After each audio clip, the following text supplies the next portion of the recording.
that the election is rigged and asking them to monitor certain areas on election day. How concerned are you about the potential for violence?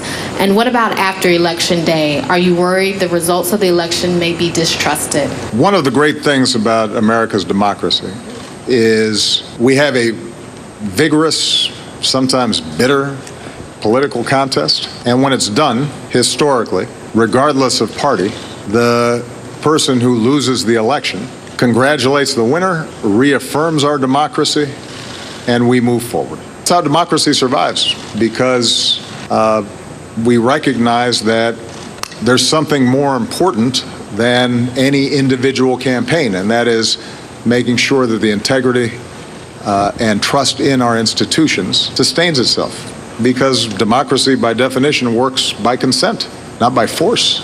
I have never seen in my lifetime or in modern political history any presidential candidate trying to discredit the elections and the election process before votes have even taken place. It's unprecedented.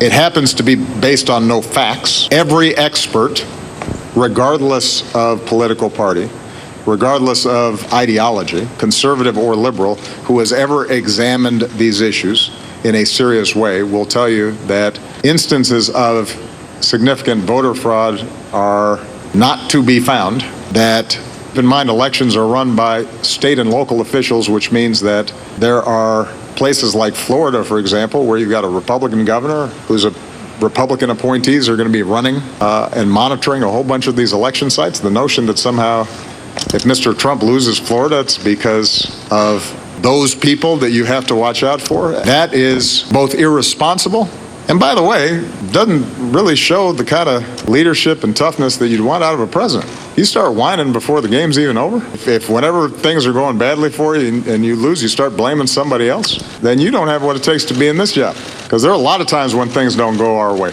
or my way. That's okay. You fight through it. You work through it.